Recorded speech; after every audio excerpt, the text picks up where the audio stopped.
In the isolated land, there's a nation to the far north known as Dogmatika, ruled by a faith that seeks to spread their influence far and wide. To accomplish this, the people of this nation are given holy brands, the stigmata, which grant them miraculous power, and the most gifted of those who bear the brands join the Knights of Holy Teachings, enjoying a revered position in the church. Sages like Aiden and warriors like Theo both count themselves among these ranks, but even among these most illustrious icons, two stand above the rest. The two virtuous Vestals, Fleur-de-lis, who bore not just one, but four stigmata, utilized three holy relics, the sword, shield, and armor of Dogmatika, to safeguard the faithful. And Ecclesia, the first person in all the world to bear the holy stigmata upon their forehead, who gave hope and comfort to all those who looked upon her innocent smile.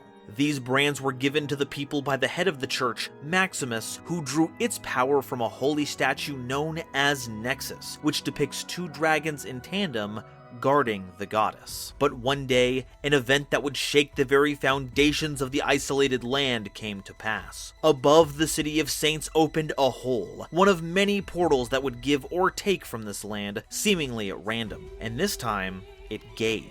From its gaping maw plummeted a dragon made of steel that rampaged through the streets. But a mighty lightning strike from Fleur-de-lis was enough to subdue the savage beast. But when the dust cleared, only a boy remained, one that Ecclesia would protect. But the Church of Dogmatika would have none of it. Ecclesia disobeyed her superiors and was thus excommunicated. Her ensuing execution would have been swift if not for the boy transforming into a bestial dragon, and with the help of the attacking Tri-Brigade, took Ecclesia and made their escape. With this development, Maximus decided it was time to begin the final act. By uncrossing his arms, the leader of the Church of Dogmatika unsealed the brands of all the people in the nation, and from them spewed a venomous, dark power. And it was not just the people who would change. The very land itself erupted, and from underneath the city arose a towering structure, a stage from which all the world's events would play their apportioned roles. And thus began the age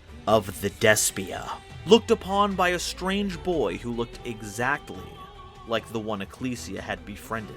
Maximus and his right hand would ascend to new forms, while old characters would make their return. Fleur-de-lis' old armor, left abandoned after she had sought answers in the wake of Ecclesia's escape, was possessed of the whole, becoming the church's white knight before finally transforming into a Despian itself. And since Ecclesia was gone, a new saint would have to take her place. And so, a child was chosen to bear the soul of the first saint of Dogmatika, Quem, becoming the church's white relic. Maximus, now wielding the title of dramaturge, pressed an assault against all who opposed the church. Springans, Tri-Brigade, Sword Soul, Ice Jade, no matter what faction stood against them, they would fall all the same.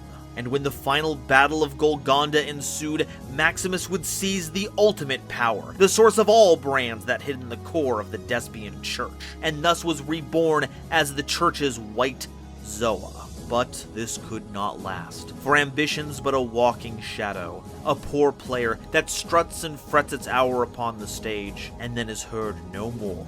Despite Maximus's grand saga, ultimately, it is a tale told by an idiot, full of sound and fury, signifying